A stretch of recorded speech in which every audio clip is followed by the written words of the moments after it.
ఓం శ్రీ మహాగణాధిపతయే నమః. ఓం శివాయ గురవే నమః. కిందటి ఎపిసోడ్లో మనం గుణనిధి కథ, శివుడు కైలాసమును చేరుట తెలుసుకున్నామండి. ఇప్పుడు సతీ చరిత్రం. సూతుడు చెప్పిందంతా విని శౌనకాదులు ఆనందించారు. అనంతరం మహాభాగా, పరమపురుషుని పూర్ణావతారమైన రుద్రుడి రాణి దక్షుడి కుమార్తె అని, తదుపరి హిమవంతుడి కుమార్తె పార్వతిగా పిలువబడుతుందని చెప్తున్నారు. ఇది మాకు ఆశ్చర్యంగా ఉంది. ఒకే స్త్రీ ఇద్దరికి కూతురెలా అయింది? ఇందులోని రహస్యగాథను వినిపించి మమ్మల్ని చరితార్థులను చేయి అని కోరగా, సూతుడు సర్వేశ్వరుని ప్రార్థించుకొని ఇలా ప్రవచించసాగాడు. సంధ్యా మన్మధుల ఆవిర్భావం. వినండి. ఏ చరిత్ర వినటం వల్ల జన్మ జన్మాంతర జాడ్యాలు నశించిపోతాయో, ఏ కథాశ్రవణం వల్ల కళ్యాణ పరంపరలతో వర్ధిల్లగలమో ఈ దివ్యగాథను వినిపిస్తాను, వినండి. ఒకనాడు బ్రహ్మదేవుడు తన మానసపుత్రులైన దక్ష మారీచాదులందరితోటి కొలువుతీరి ఉండగా ఆయన హృదయంలోంచి నవయువ వయోవిలాసిని అయిన ఒక కన్య ఆవిర్భవించింది. ఆ పిల్లను చూసి అంతా ఆశ్చర్యపోసాగారు. అదే సమయంలో వేరొక నవయువకుడు కూడా ఆవిర్భవించాడు. స్త్రీల కన్నా సమ్మోహనాకారంగాను అత్యంత దర్పంగాను ఉన్న ఆ యువకుడు చెరుగ్గడతో చేసిన విల్లును, 5 అంటే 5 పుష్ప విశేషాలను బాణాలుగా ధరించి ఉన్నాడు. పుట్టడమే బ్రహ్మకు నమస్కరించాడు ఆ యువకుడు. తనకొక ఊరు, పేరు, ఉద్యోగము ఇప్పించవలసిందిగా కోరాడు. ఆ యువకుడిని చూస్తుంటే ఎవరికీ నోరు మెదలటం లేదు. అంతకు ముందెన్నడూ తెలియని ఏదో చిత్రమైన వికారానికి లోనైపోసాగారు. ముందుగా బ్రహ్మ కోలుకున్నాడు. చూడగానే మోహం పట్టిస్తున్నావు నువ్వు, కాబట్టి అదే పని మీద ఉండు. నీ పూల బాణాలతో సర్వ ప్రాణకోటిని సమ్మోహింపచేయి. స్త్రీ పురుషులలో కామనలు రేపి సృష్టికి దోహదం చెయ్యి. ప్రాణకోటి అంతటా రహస్యంగా ఉండు నువ్వు. నీ బాణాలకు తిరుగులేదు. ఏ లోకంలోనైనా ఎటువంటి మాలోకాన్నైనా కామంలో ముంచేస్తాయి నీ బాణాలు. అంతెందుకు, నీ బాణాల దాటికి త్రిమూర్తులమైన మేము కూడా చెలించక తప్పదు అని చెప్పాడు. అనంతరం మారీచాదులందరూ కలిసి పుడుతూనే మనోవైకల్యాలు కలిగించిన వాడవటం చేత మన్మధుడు అని, కామోద్దీపకుడు గనుక కాముడు అని, అత్యధికమైన దర్పంతో విరాజిల్లుతున్నాడు గనుక కందర్పుడు అని, ఇలా ఆ యువకుడికి నామకరణాలు చేశారు. తనకొక పని నిర్దేశించబడగానే దాన్ని అక్కడికక్కడే ఆరంభింపదలుచుకున్నాడు మన్మధుడు. తక్షణమే ఆ సభలోనే తన పూల బాణాలు ప్రయోగించాడు. కంపరమెత్తిపోయారు కంజాసనాథులు. ఎవరికి ఏమీ పాలుపోకుండా అయిపోయింది. ఊహకు అందనంత మోహంతో తలమునకలైపోయారు. అంతమంది పురుషుల నడుమనే ఉన్న ఒకే ఒక్క స్త్రీ, మన్మధుడి కన్నా ఒక అడుగు ముందు పుట్టిన బ్రహ్మ మానసపుత్రి. ఆమె హృదయం కూడా చెలించింది. మరీచి మొదలైన అందరి చూపులు ఆ పిల్ల మీదే ఉన్నాయి. చివరకు బ్రహ్మదేవుడు కూడా ఆ యువత మీద భ్రమపడిపోసాగాడు. అది గమనించాడు. ధర్మదేవత తక్షణమే తరణేందు శేఖరుణ్ణి తలంచాడు. విధాత సభలో లీలా దర్శనమిచ్చాడు. విషమాంబకుడు బ్రహ్మాదుల్ని మందలించాడు. శృతిమించిన కామంతో కూతుర్నే కోరుకోవడం శృతి విరుద్ధమని చెప్పాడు. అలాగే బ్రహ్మ మానసపుత్రులు తమ చెల్లెల్ని చేరాలనుకోవడం చేయరాని పని అని చెప్పాడు. వారిలో కామోపసంహరణ గావించి తాను అదృశ్యమైపోయాడు శివుడు. అప్పటికే కలిగిన కామవికారం వల్ల చతుర్ముఖుడి శరీరమంతా చెమటలు పట్టేశాయి. ఆ చెమట నుండి అగ్నిష్టోములనే 64,000 పితృగణాలు, 86,000 మంది బర్హిషదులు అనే పితృగణాలు ఆవిర్భవించడం జరిగింది. క్రతువు వశిష్ఠుడు, పులస్త్యుడు, అంగీరసుడు అనే వారి బీజాలు ధూమగతాలైనందువల్ల సోమపులు, సుకాలురు, అర్జపులు, హవిష్మంతులు అనే పితృగణాలు ఆవిర్భవించాయి. పితృకార్యాలలో సమర్పించే కావ్యాలను వీరే భుజిస్తారు. అగ్ని వీరికి చేరుస్తాడు. బ్రహ్మ యొక్క తీవ్ర ధ్యానంలోంచి పుట్టిన కారణంగా సంధ్య అనే సంజ్ఞతో కూడిన ఆ యువతి శివదర్శనంతో జ్ఞాని అయింది. కానీ ఆమెకు సంబంధం లేనప్పటికీ కూడా ఆమె మీద కామవికారం వల్లనే బ్రహ్మ నుండి, బ్రహ్మ మానసపుత్రుల నుండి పితృగణాలు ఆవిర్భవించాయి. కనుక ఆమె పితృగణాలకు తల్లిగా చెప్పబడింది. ఇంత జరిగిన తర్వాత బ్రహ్మ చిరాకు పడ్డాడు. శివుని చేత చెప్పించుకోవలసి వచ్చినందుకు సిగ్గుపడ్డాడు. ఆ వికలతతో మన్మధుణ్ణి శేపింపజేశాడు. నలుగురికి చెప్పవలసిన వాడిని, 4 ముఖాలున్న వాడిని నన్నే ముఖం ఎత్తుకోలేకుండా చేశావు. ఏ శివుడి చేత నాకు నీతులు చెప్పించావో ఆ శివుడి 3వ కంటి మంటలో పడి మసైపో అని శపించాడు. గజగజలాడిపోయాడు మదనుడు.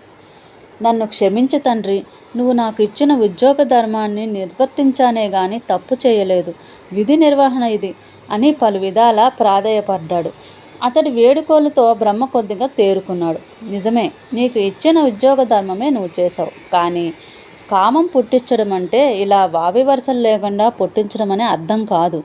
అయినా నిన్ను అనాల్సిన పని లేదు. కామమే కష్టమైనది. కామం కళ్ళకు కప్పాక వావి వరుసలు ఏం తెలుస్తాయి? అందుకే తల్లి, వదిన, తోడబుట్టినది, కూతురు వీళ్ళతో సంపర్కాన్ని ఆశించేవాడు అధోగతులకు పోతాడు. నీకిచ్చిన వరం ఎంత బలమైందో ఇప్పుడు పెట్టిన శాపం కూడా అంతే బలమైంది.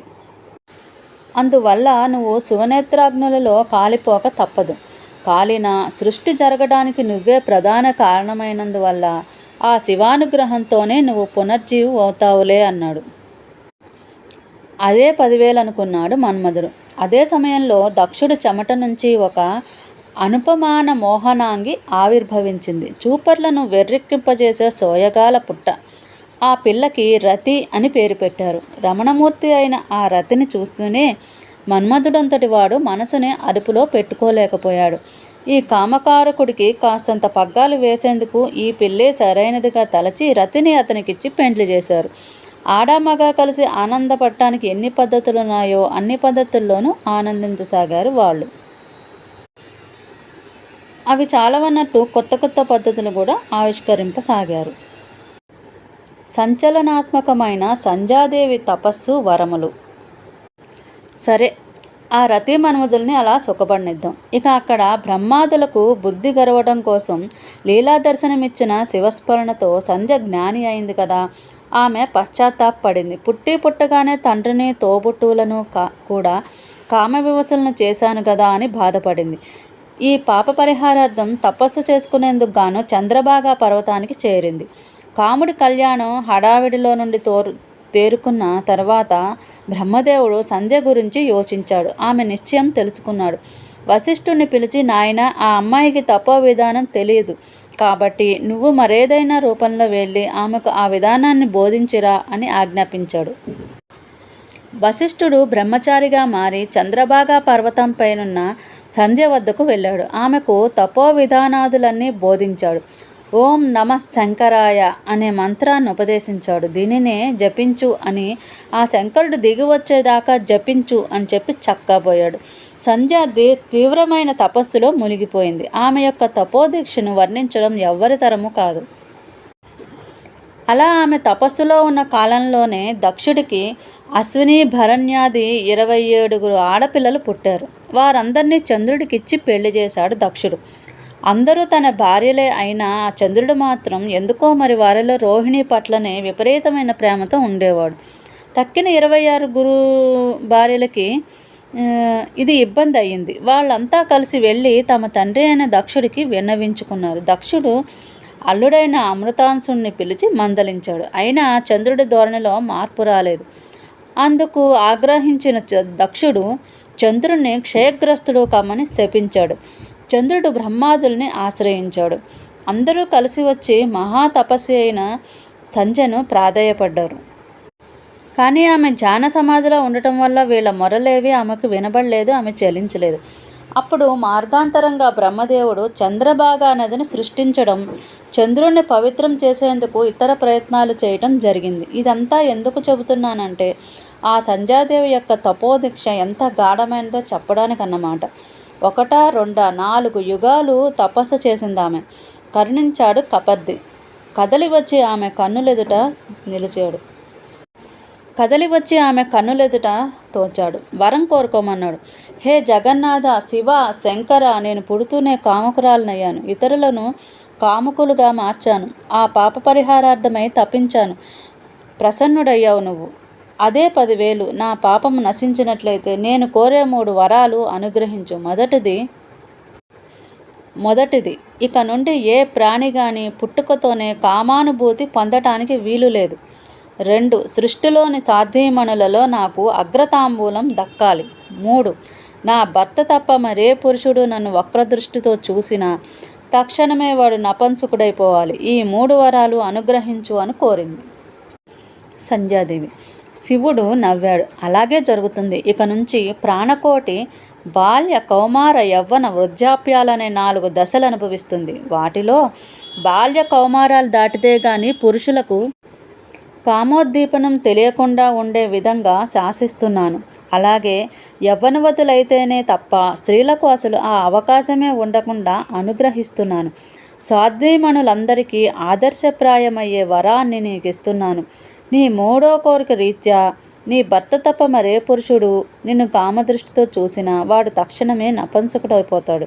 ఈ నీ కోరికలు సఫలం చేసుకోవడానికి ప్రయత్నించు. ఇక్కడ చంద్రభాగా నదీ తీరంలో మేధాతిథి అనే ముని జ్యోతిష్టోమం అనే యజ్ఞం చేస్తున్నాడు. నువ్వు అదృశ్య రూపునివి వెళ్ళి ఆ యాగకుండంలో ఆత్మార్పణ గావించుకో, త్వరపడు అని ఆదేశించి అంతర్హితుడయ్యాడు ఆ భవుడు. అరుంధతి చరిత్ర. క్షణం ఆలస్యం చేయకుండా బయలుదేరింది సంధ్య. శివాజ్ఞరీత్యా మేధాతిథి యజ్ఞం గుండంలో పడి ఆత్మార్పణ చేసుకుంది. అదృశ్య రూపునిగా వెళ్ళినందువల్ల ఆమె ఎవరికీ కనిపించలేదు. మహాతపస్విని అయిన కారణంగా అగ్నికి దగ్ధమైన ఆమె శరీరం నుండి సాధారణమైన కౌరుకంపు కాకుండా పురోడాస పరిమళాలు వచ్చాయి. అందువల్ల ఎవ్వరూ గుర్తించలేకపోయారు. అగ్నిపరమైన ఆమె సూర్యమండలాన్ని చేరింది. సూర్యుడు ఆమె దేహాన్ని 2 భాగాలుగా చేసి తన వద్దనే ఉంచుకున్నాడు. మొదటి భాగం ప్రాతఃసంధ్య, దేవతా ప్రీతికారిణి. 2వ భాగం సాయం సంధ్య, పితృదేవతలకు ప్రియమైనది. ఆమె ప్రాణాన్ని పునః యజ్ఞకుండానికి మళ్లించాడు శివుడు. తత్ఫలితంగా యజ్ఞగుండంలో నుంచి అపురూపమైన బాలికగా ఆవిర్భవించింది.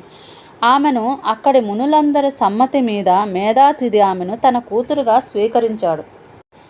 ఆమె ఏనాడు ధర్మోల్లంఘనం చేయనిది కావాలి అనే సంకల్పంతో ఆమెకు అరుంధతి అనే నామకరణం చేశాడు. అల్లారుముద్దుగా పెరిగిన ఆ పిల్లకు యుక్త వయసు వచ్చింది. ఆమె సంధ్యగా ఉన్నప్పుడు తపోదీక్షనిచ్చిన బ్రహ్మచారి రూపం ఈ జన్మలో కూడా ఆమె మనఃపలకం మీద ఉండిపోయింది. అది తెలుసుకున్న మునులు, బ్రహ్మాదులు అందరూ కలిసి ఆనాడు బ్రహ్మచారి వేషం వేసిన వశిష్ఠుణ్ణి పిలిచి అరుంధతికిచ్చి పెళ్లి చేశారు. సాధ్వీమ తల్లులందరికీ శిరోభూషణమైన ఆ అరంజ్యోతి అరుంధతి చరిత్ర ఇది అని చెప్పాడు సూతుడు. మన్మథుడు శివుడిపై దండెత్తి పరాభూతుడగుట. అరుంధతి చరిత్రం విన్న మునిగణాలలో కలకలం బయలుదేరింది. పదే పదే సంధ్యాదేవిని, ఆమె తపఃపరిపక్వత పరిణామ రూపమైన అరుంధతి మూర్తిని భావించుకున్నారు. పదే పదే మనసుల్లో నమస్కరించుకున్నారు. సంచలనాత్మకమైన సంధ్య, ఆదరణీయ ఆనందదాయిని అయిన అరుంధతి, వీరి కథాశ్రవణాలు కంపనం తగ్గాక రతీదేవి కథను కొనసాగించమని కోరారు. చెప్పసాగాడు సూతుడు. మన్మధుడు పుట్టినప్పుడు జరిగిన తతంగం, శివుడు వచ్చి మందలించడం, తామంతా తెప్పరిల్లటం, అప్పట్లో అలా ఏదో అయిపోయినా తర్వాత ఆ విషయం గుర్తుకొచ్చినప్పుడల్లా గుండెలు కలుక్కోమనేవి బ్రహ్మదేవుడికి. ఏదో ఆడపిల్ల మీద మోజుపడ్డ మాత్రాన శివుడు అలా సభా మధ్యలో తనని మందలించడం కంటగింపుగా ఉండేది. ఇంతకీ మూల కారణం ఆ శివుడు పెండ్లి పెటాకులు లేకుండా నిత్య విరాగిల తపోలంపటుడే పోవడమే అనుకున్నాడు. ఆ శివుడికి కూడా ఒక్కసారి స్త్రీ సంపర్కం కలిగితే అప్పుడు తెలిసొస్తుంది కామవశలైపోవటం ఎంత మామూలు విషయమో అని అనుకున్నాడు. ఉన్న పళంగా రుద్రుడికి కామం కలిగించాలని నిశ్చయించుకున్నాడు. వెంటనే మన్మధుడిని శివుడి మీదకి ప్రేరేపించాడు. వెళ్ళాడు మన్మధుడు. వచ్చాడు మన్మధుడు. ఆ రుద్రుడు చలించడం లేదని చెప్పాడు. తన దగ్గర శస్త్రాలే కానీ అస్త్రాలు లేకపోవటమే ఓటమికి కారణం అన్నాడు. అస్త్రాలు ఇప్పించమని బ్రహ్మను కోరాడు. ఏ కలనున్నాడో బ్రహ్మ మన్మధుడికి అస్త్రాలను మాత్రం ఇయ్యలేదు. అవే ఇచ్చి ఉంటే ఈ ప్రపంచం ఏమైపోయేదో. పొట్టి పూల బాణాలతోనే జగజ్జట్టీలైన యోగుల్ని సైతం మట్టి కరిపింపే చేస్తున్న మన్మధుడికి అస్త్రాలు కూడా తోడైతే సృష్టి మొత్తంలో కామకార్యం తప్ప మరో సంగతి ఏమీ ఉండేది కాదు. అస్త్రాలు ఇవ్వలేదు కానీ మన్మధుడి ద్వారా శివుణ్ణి గెలవటం ఎలాగా అని మాత్రం తీవ్రంగా ఆలోచించాడు. అప్పుడే బ్రహ్మ హృదయం నుంచి వసంతుడు ఆవిర్భవించాడు. పుట్టడమే తానున్న పరిసరాలన్నీ మలయ మారుతాలతో, సుగంధ పరిమళాలతో, కొంగ్రొత్త సోయగాలతో అందంగా చేశాడు. అక్కడ వాళ్ళ హృదయాలన్నీ ఆహ్లాదమయం చేశాడు. అతన్ని చూసి బ్రహ్మ ఆనందించాడు. అతగాడిని మన్మధుడికి తోడిచ్చాడు. వసంతుడు తోడుంటే మన్మధుడి పని మరింత తేలికవుతుందని బోధించి మరోసారి మహేశ్వరుడిపైకి పంపించాడు. వెళ్ళారు. మదన వసంతులు వెళ్ళారు. ఆ మహానుభావుని కాముకుణ్ణి చేయటం తమ వల్ల కాదని చెప్పుకొని తలలు వంచుకున్నారు. వసంతుడితో కలిసి వెళ్ళి మన్మధుడు మరోసారి ఓడిపోవటం, శివుడి స్థానత్వానికి తన పన్నగడ నీరుగారిపోవడంతో విషమశరుడి వైఫల్యానికి వసంతుడి పగ్గె పనికిరాకపోయినందుకు ఉసూరుమన్నాడు చతుర్ముఖుడు. అలా కాసేపు నిట్టూరుస్తూనే ఉండిపోయాడు. అదిగో ఆ నిట్టూర్పులోంచి జన్మించాయి కొన్ని గణాలు. పుట్టడమే మారయ మారయ, భేదయ భేదయ అని అరుస్తున్నాయి. పటహ కాహళాది వాద్యాలు మ్రోగిస్తున్నారు. వాళ్ళని చూసి దక్షాదులు మదన వసంతులు కూడా ఆశ్చర్యపోయారు. హే దాత, ఎవరు వీళ్ళు, ఎందుకు పనికి వస్తారు అని అడిగారు. నాయన, జన్మించుతూనే మారయ్య మారయ్య అని అరుస్తున్నారు గనక వీళ్ళకి మారగణాలు అనే పేరు పెడుతున్నాను. వీళ్ళందరూ మన్మథుని అనుచరులై ఉంటారు. కాముడు పని సులువు చేసి పెట్టేందుకు ఉపయుక్తులవుతారు అని చెప్పి కందర్ప, ఈసారి వసంతుడితో పాటు ఈ మారగణాలను కూడా చేర్చుకొని ఆ చిచ్చుకంటి వాడి సంగతి చూసి రావయ్యా అని ఆజ్ఞాపించాడు. తప్పో ఒప్పో తండ్రి చెప్పింది చేయటమే గాని ఎదురు చెప్పేవాడు కాదు. అందుచేత మళ్ళా బయలుదేరాడు మదనుడు. తరలి వెళ్ళారు మదన వసంత మారగణాలు. మరలి వచ్చారు. మదన వసంత మారగణాలు ఇంత బలంతో వెళ్ళినా ఆ భర్గుణ్ణి మాత్రం మోహింపచేయలేకపోయారు. పైగా సమాధి చాలించినప్పుడు విప్పుకొని ఉన్న ఆయన కళ్ళు నిప్పుగుండాల్లా కనిపిస్తుంటే కాలు బూడిదైపోతామేమోనని భయం వేస్తోంది అని మనవి చేసుకున్నారు. బ్రహ్మ విష్ణుమూర్తిని సలహా అడుగుట. 4 తలకాయలు బాదుకున్నాడు నలువ. నారాయణమూర్తి, తండ్రి, ఎంత కష్టం తెచ్చిపెట్టావయ్యా నాయన అనుకున్నాడు. అనుకోవడమే తడువుగా శ్రీ మహావిష్ణువు కోసమే ప్రార్థనలు చేయసాగాడు. సర్వవ్యాపకుడైన విష్ణువు చటుక్కున ప్రత్యక్షమయ్యాడు. కుమార పద్మగర్భ, అంత దీనంగా ప్రార్థిస్తున్నావు, ఏమి ఆపద వచ్చింది నాయన అని ప్రశ్నించాడు వాత్సల్యంగా. ఏ ఒక్కటి దాచలేదు. ఆ సరస్వతీనాథుడు మనసులో ఉన్నది ఉన్నట్లుగా, జరిగింది జరిగినట్లుగా చెప్పేశాడు. ఏ విధంగానైనా సరే ఆ కాలకంఠుణ్ణి కాముకునిగాను కాంతాదాసునిగాను మార్చేయాలి. అందుకు మార్గం నువ్వే చెప్పాలి అని వేడుకున్నాడు. ఔరౌరా అంటూ ముక్కును వేలేసుకున్నాడు మురారి. గతంలో ఒకసారి శివుడు రుద్రుడు తన పూర్ణావతారమని, తనననుసరించి మసలే మాయయే ఒక భాగం ఒమగా అవతరించి రుద్రాణి అవుతుందని చెప్పి ఉన్నాడు కదా. అందుచేత ఇదంతా శివ సంకల్పమే తప్ప మరొకటి కాదు అని నిశ్చయించుకున్నాడు. ఆ మాత్రం ధైర్యం లభించాక దేవి గురించి తప్పించు, దక్షుణ్ణి కూడా తప్పించమను అని చెప్పి ఉపదేశించాల్సింది ఉపదేశించి అంతర్హితుడైపోయాడు అంబుజనాథుడు. ఇంతటితో ఈ ఎపిసోడ్ అయిపోయిందండి. దయచేసి కామెంట్ చేయండి, లైక్ చేయండి, షేర్ చేయండి, సబ్స్క్రైబ్ చేయండి. అంబికానాథ పాదార్పణమస్తు. స్వస్తి.